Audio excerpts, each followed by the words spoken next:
Olá, boa tarde. Eu sou Vanessa Leda e você confere conosco as notícias que circularam hoje nos corredores do poder. Futuro ministro da Segurança, juiz Sérgio Moro, antecipa a saída da magistratura. E presidente eleito Jair Bolsonaro afirma que médicos cubanos que quiserem ficar no Brasil terão asilo concedido. Os detalhes você confere a partir de agora, aqui diretamente de Brasília, pela TV Brasil, pela Rádio Nacional e emissoras públicas de todo o país. Começamos a edição de hoje com a notícia da exoneração do juiz Sérgio Moro, da 13ª Vara Federal de Curitiba, responsável pelos processos da Operação Lava Jato em primeira instância. Ele vai assumir agora o Ministério da Justiça do governo do presidente eleito Jair Bolsonaro. Moro já tinha falado que ia tirar férias antes de deixar o cargo, mas nesse pedido encaminhado hoje ao desembargador Thompson Flores, que é o presidente do Tribunal Regional Federal da 4ª Região, Sérgio Moro deu uma série de argumentos para ter adiantado o pedido de exoneração. Vamos conferir. De acordo com Sérgio Moro, houve quem reclamasse da participação dele no planejamento de ações do futuro governo, mesmo estando em férias, afastado da jurisdição e sem assumir cargo executivo. Moro afirmou que tomou a decisão, apesar de, com isso, perder a cobertura previdenciária à família dele em caso de um infortúnio, especialmente no contexto em que há ameaças. Disse que não pretende dar motivos a controvérsias artificiais, já que o foco é organizar a transição e as ações do Ministério da Justiça. E destacou o orgulho pelos 22 anos como juiz federal e por ter integrado os quadros da Justiça Federal Brasileira, verdadeira instituição republicana. O pedido de exoneração já foi assinado pelo desembargador Thompson Flores e começa a valer a partir de segunda-feira. Depois da publicação no Diário Oficial da União, já deve ser publicado também o edital para o concurso interno entre os magistrados da Justiça Federal da 4ª Região para preencher a vaga de Moro. Até lá, a juíza Gabriela Hardt continua como responsável pela Lava Jato na Justiça Federal do Paraná. E outro assunto que mobilizou tanto o governo atual quanto o governo de transição nesta semana foi a saída de Cuba do programa Mais Médicos. Você acompanhou nesta quarta-feira que o Ministério da Saúde Pública cubano informou a retirada de profissionais do país que atuam no programa aqui no Brasil, por não concordar com exigências feitas pelo governo do presidente eleito e também por causa de críticas mencionadas por Bolsonaro. Em resposta, o presidente eleito Jair Bolsonaro detalhou no Twitter quais seriam as exigências, abre aspas, condicionamos a continuidade do programa Mais Médicos, a aplicação de testes de capacidade, salário integral aos profissionais cubanos, hoje maior parte destinados à ditadura, e a liberdade para trazerem suas famílias. Infelizmente, Cuba não aceitou. Fecha aspas. O Ministério da Saúde informou hoje que um processo de seleção de profissionais brasileiros para substituir os médicos cubanos deve ocorrer ainda neste mês. Quem vai contar para a gente é a Carol Pimentel, da Agência Brasil, que tem as informações. Boa tarde. Boa tarde, Vanessa. Boa tarde a todos. Bem, o Ministério deve finalizar ainda hoje a proposta do edital para preencher 8.332 vagas deixadas pelos cubanos. A expectativa é que os médicos brasileiros selecionados nesta nova etapa já comecem a trabalhar nos municípios imediatamente após a seleção, o que deve ocorrer ainda este ano. Uma coletiva de imprensa foi agendada para o início da próxima semana para esclarecer os detalhes do edital de seleção e da chamada para as inscrições de médicos brasileiros no programa. O presidente da Confederação Nacional dos Municípios, Vladimir Harold, divulgou uma nota nesta semana, na qual ressalta a preocupação dos prefeitos de cidades com menos de 20 mil habitantes com a saída dos mais de 8 mil profissionais cubanos que hoje estão no programa Mais Médicos. A entidade alerta que é preciso substituí-los sob o risco de mais de 28 milhões de pessoas ficarem desassistidas. Em nota, ele afirma que a situação é de extrema preocupação, podendo levar a um estado de calamidade pública e exige uma superação em curto prazo, e completa que a entidade acredita que o governo federal e o de transição vão encontrar as condições adequadas para a manutenção do programa. O ministro da Saúde, Gilberto Occhi, disse hoje que vai sugerir à equipe de transição na próxima semana substituir as vagas abertas com a partida dos cubanos no programa Mais Médicos por profissionais formados com recursos do Fundo de Financiamento Estudantil FIES. Segundo ele, esse tema foi analisado por técnicos e agora, Vanessa, deve ser debatido aí em nível político. Ok, obrigada, Carol. E a gente relembra que o programa Mais Médicos foi criado em 2013, na gestão da ex-presidente Dilma, para levar profissionais a regiões distantes e periferias do país.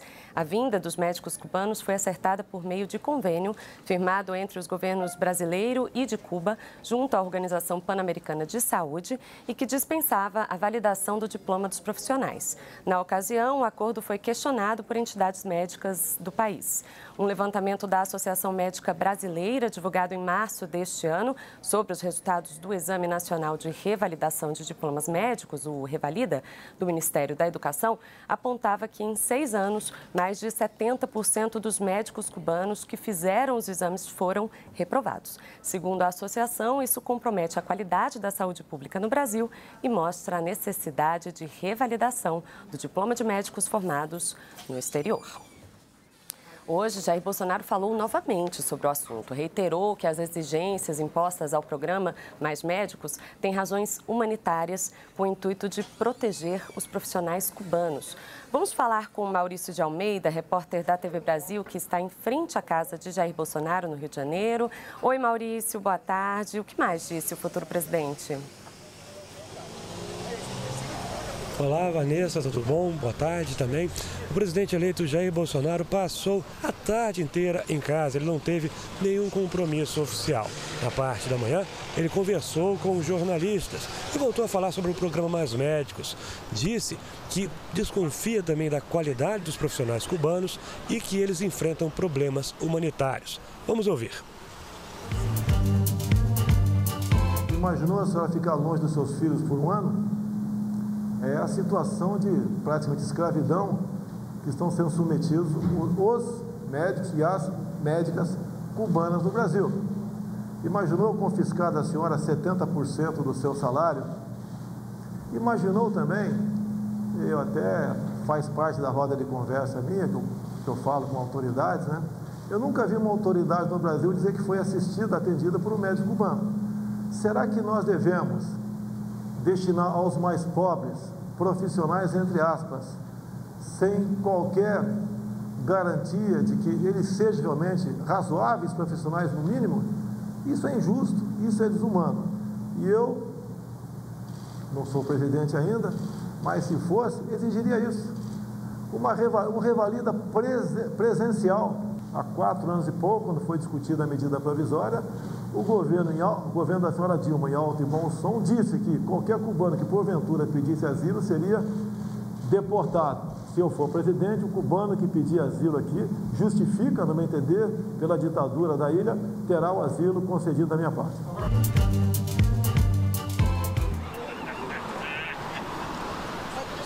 O presidente eleito deu essa entrevista no 1º Distrito Naval, aqui no Rio de Janeiro.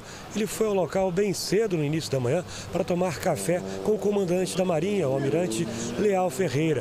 O oficial chegou a ser convidado para assumir o Ministério da Defesa no futuro governo, mas recusou, alegando problemas familiares. Mesmo assim, Bolsonaro disse que vai continuar se consultando com o almirante, porque ele é uma pessoa muito experiente e, mesmo não sendo oficialmente do governo, pode colaborar bastante. Bolsonaro também falou como vai ser o critério para definir os futuros comandantes da Marinha, do Exército e da Aeronáutica. Vamos ouvir. Não é uma escolha minha. Quem realmente vai trabalhar com os comandantes será o senhor João Fernando, futuro ministro da Defesa. Então a ele cabe a grande responsabilidade de indicar. E obviamente, como é praxe em nosso meio Forças Armadas, eles vão ouvir os atuais comandantes para escolher, não digo o melhor, porque todos os 4 estrelas são competentes, estão aptos a cumprir a missão, mas aquele que melhor se encaixa no atual cenário nacional.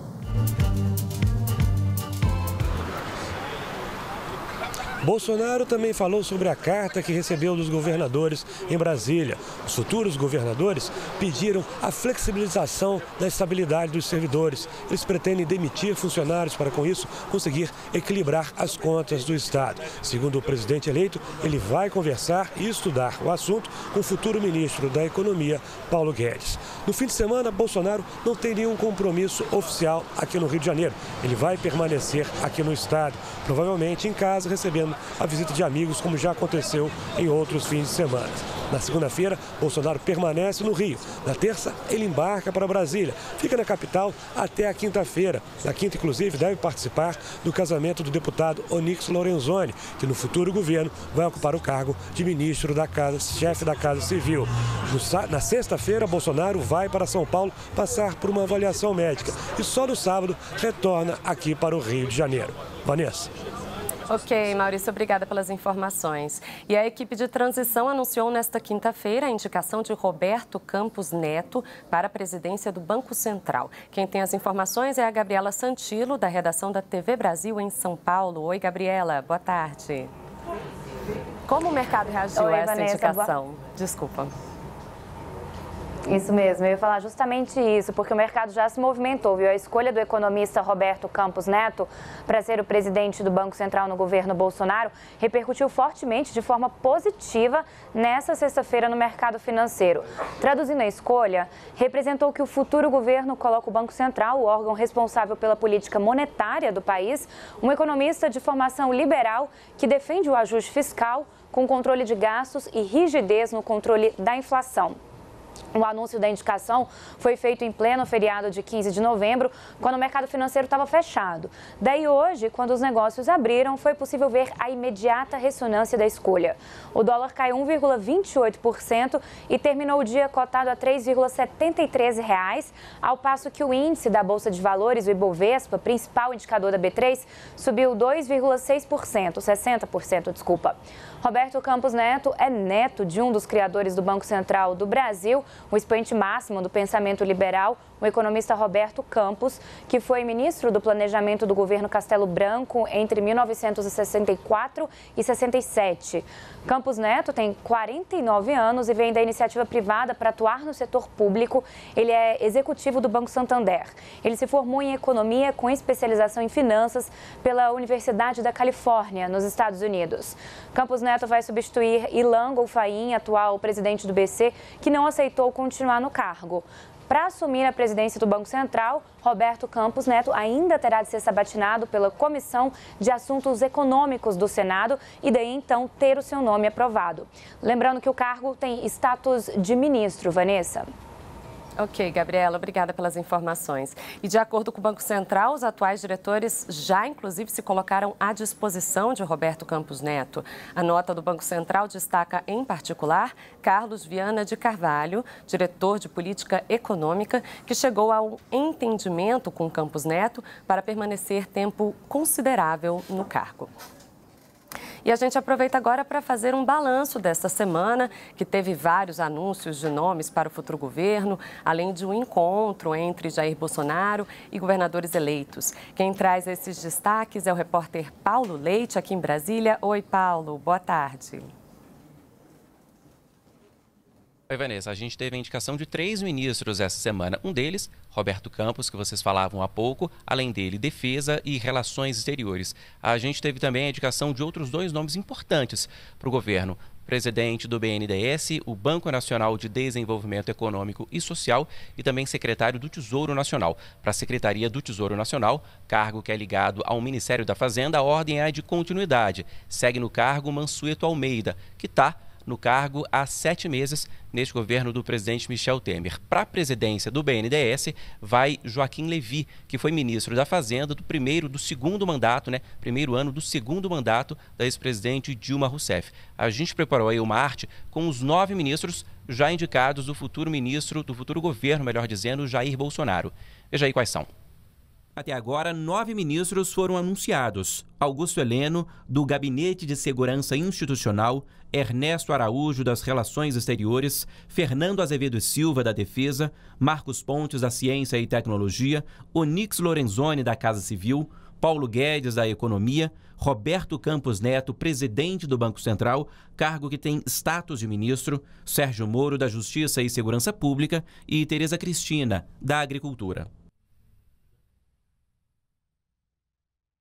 Bom, sobre o Banco Central, que tem status aí de ministério, tem 3 etapas ainda antes de assumir. Sabatina na Comissão de Assuntos Econômicos do Senado, votação nessa comissão e depois votação no plenário do Senado. Também teve muita reunião essa semana aqui em Brasília sobre reforma da Previdência, né? Na sede, né? No Centro Cultural Banco do Brasil, que é a sede desse governo de transição. Mas a conclusão aí desse governo de transição é que essa discussão sobre reforma da Previdência deve mesmo ficar para o ano que vem. O presidente eleito, Jair Bolsonaro, esteve aqui em Brasília na terça e também na quarta-feira.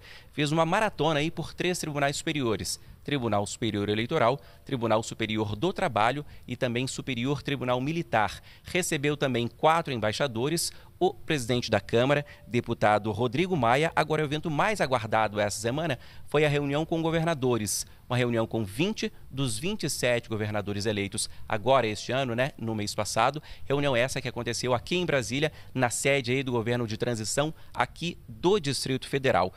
Houve aí a ausência de 7 governadores do Nordeste. O Nordeste só foi representado pela Bahia e também pelo Piauí. Mas houve aí uma negativa desses 2 representantes de que tenha havido aí um boicote. De forma geral, houve várias pautas, né? Houve várias reivindicações, reclamações nesse encontro. Agora, 2 são as mais importantes. Uma delas é a renegociação de dívidas que os estados têm com a União e a segunda é o pedido de um novo pacto federativo. Os estados acham que boa parte, que a maior parte dos tributos hoje que todos nós pagamos, acho que boa parte desses tributos vai para o governo federal. E estados e municípios querem que boa parte desses recursos agora vão para estados e municípios. Isso foi um dos grandes pedidos lá. Bolsonaro respondeu, disse que o governo federal também passa por problemas, também está no vermelho, mas que vai fazer o possível para ajudar esses governadores independentemente de partido. Agora falou também, pediu ajuda desses governadores para aprovar propostas amargas,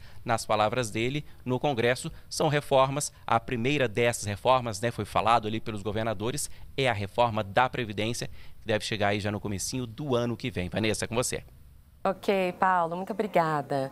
E o condomínio onde mora Jair Bolsonaro, no Rio de Janeiro, já virou ponto turístico. Vamos conversar novamente com Maurício de Almeida, que está em frente à casa do presidente eleito, na Barra da Tijuca. Maurício, é verdade isso mesmo? Virou ponto turístico? É isso mesmo, Vanessa. Aqui atrás, como vocês podem ver, fica a praia da Barra da Tijuca. O condomínio fica bem em frente ao mar, mas os turistas não estão interessados apenas na praia. Muitos que chegam aqui querem tirar fotos em frente ao condomínio de Bolsonaro. No local, olha só, foi montada até uma espécie, uma lojinha, uma barraca, vendendo camisas e outros produtos relacionados com Jair Bolsonaro. Os jornalistas, nós passamos as tardes sempre aqui ao lado, olha só. A imprensa toda acampada, aguardando alguma notícia, alguma informação. E aqui atrás, na entrada do condomínio, sempre tem turista, moradores do Rio, pessoas que chegam querendo tirar um retrato, como você pode ver nesse momento, lá, todo mundo se posicionando para tirar uma foto em frente ao condomínio de Jair Bolsonaro. Hoje, inclusive, um ônibus de turismo passou aqui e parou. As pessoas do ônibus mesmo começaram a tirar fotos pela janela para registrar o local onde mora Jair Bolsonaro. É bem curioso. E sempre os carros passam por aqui, passam buzinando, algumas pessoas gritando mito, Bolsonaro. Um lugar realmente ficou movimentado, atração turística aqui no Rio de Janeiro, a casa do futuro presidente. Vanessa. Ok, Maurício, muito obrigada. E em meio à transição de governo, parlamentares eleitos discutem postos de destaque e comando na Câmara dos Deputados. Entre eles, um que terá peso significativo será o da liderança do PSL. Além de ser o partido do presidente da República, a sigla elegeu 52 deputados federais e será a segunda maior bancada na casa, atrás apenas do PT. A bancada do PSL pode ficar ainda maior com a migração de novos parlamentares diante da força que o partido de Bolsonaro conquistou e porque algumas siglas não conseguiram atingir a cláusula de barreiras. E um nome ganhou força para assumir a liderança do PSL, Joyce Hasselmann, que foi a mulher eleita com o maior número de votos para a Câmara na história. Ela teve 1.078.666 votos. Joyce já teve nome cotado para a liderança do governo e para a presidência da Câmara. Ela deu uma entrevista exclusiva a Rosiane Jean Kennedy aqui na TV Brasil e falou sobre o assunto. Disse que está pronta para assumir a liderança se for conduzida ao cargo. Me agrada mais liderar o partido, mais do que liderar o governo, porque eu sou uma mulher combativa, eu sou do discurso, eu sou do embate. Né? Eu quando vejo aquele plenário, assim, eu amo aquilo, né? Eu gosto da discussão. O líder do governo tem que ser muito mais, né? É quase um muro das lamentações, né? Todo mundo vai chorar no líder do governo, para o líder do governo falar com o presidente e tal. A bancada do PSL tem outras marcas de recorde de votos. O filho do presidente eleito, o deputado federal Eduardo Bolsonaro, teve o maior número de votos na Câmara em toda a história da casa. Foram quase 1.900.000 votos, mais que outros casos emblemáticos, como o de Enéas. Sobre a presidência da Câmara, Jair Bolsonaro tem conversado com nomes cotados para a disputa. Nesta semana, por exemplo, teve um café da manhã com o atual presidente da casa, o deputado federal Rodrigo Maia, do DEM do Rio de Janeiro, e recebeu em casa o terceiro secretário da mesa diretora da Câmara, João Henrique Caldas, do PSB de Alagoas. Depois do encontro, Caldas afirmou que Bolsonaro disse que não irá interferir diretamente na eleição da casa, apesar de ter apoio de uma bancada expressiva com 52 deputados. E no próximo bloco, o Ministério da Segurança Pública e Conselho Nacional de Justiça fecham um acordo para digitalizar todos os processos de presos no país. Essa e outras notícias depois do intervalo. Voltamos já já. Olá, eu sou Vanessa Leda e você confere conosco as notícias que circularam hoje nos corredores do poder. Na tarde de hoje, o ministro da Segurança Pública, Raul Jungmann, e o presidente do Supremo Tribunal Federal e do Conselho Nacional de Justiça, ministro Dias Toffoli, assinaram um acordo para unificar e digitalizar todos os processos de execução das penas dos presos no país. Leandro Martins, da Rádio Nacional, tem as informações para a gente. Boa noite, Leandro. Boa noite, Vanessa. Boa noite a todos que nos acompanham.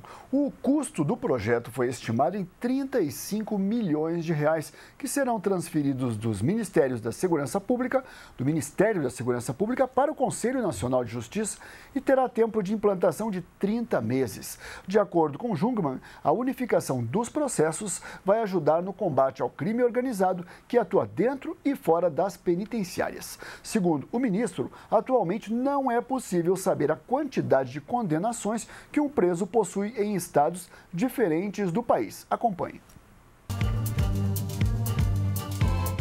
A digitalização de todos os processos de execução penal no Brasil é um dos maiores golpes que se desfecha contra o crime organizado e as facções, que são hoje todas elas de base prisional.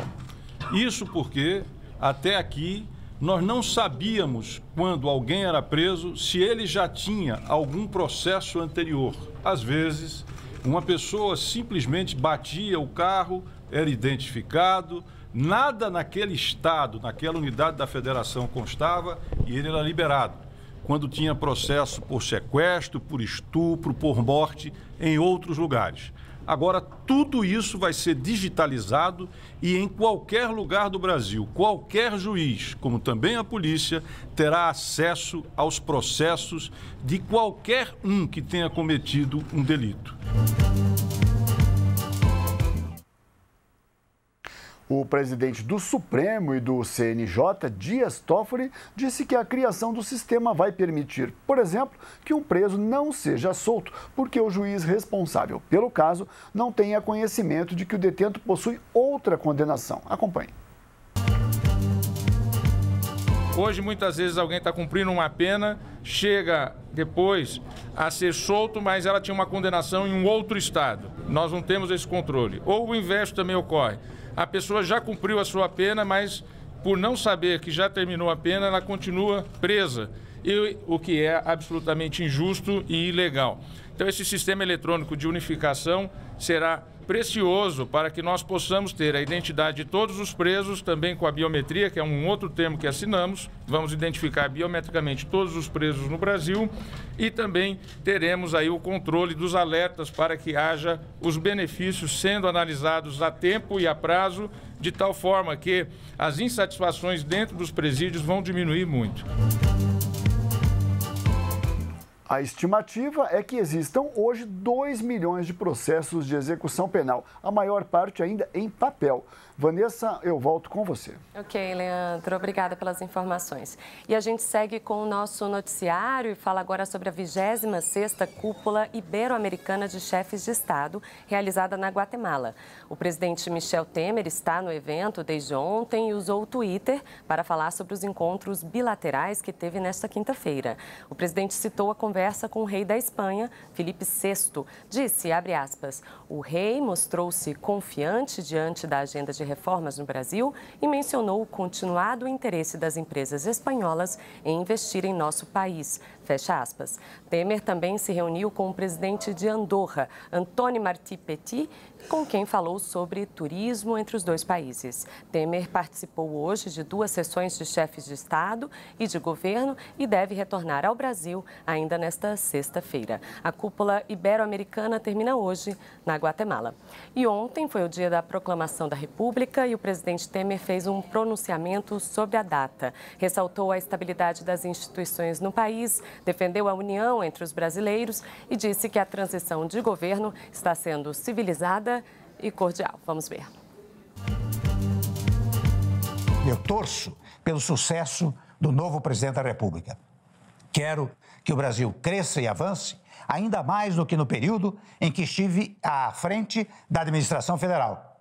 Abri todas as informações à equipe do presidente eleito para que possam tomar ciência da real situação do governo em todos os campos. Eu trabalharei todos os dias para deixar a casa em ordem e tudo preparado para avançar ainda mais. Afinal, o sucesso do presidente Bolsonaro será o sucesso de todo o nosso país.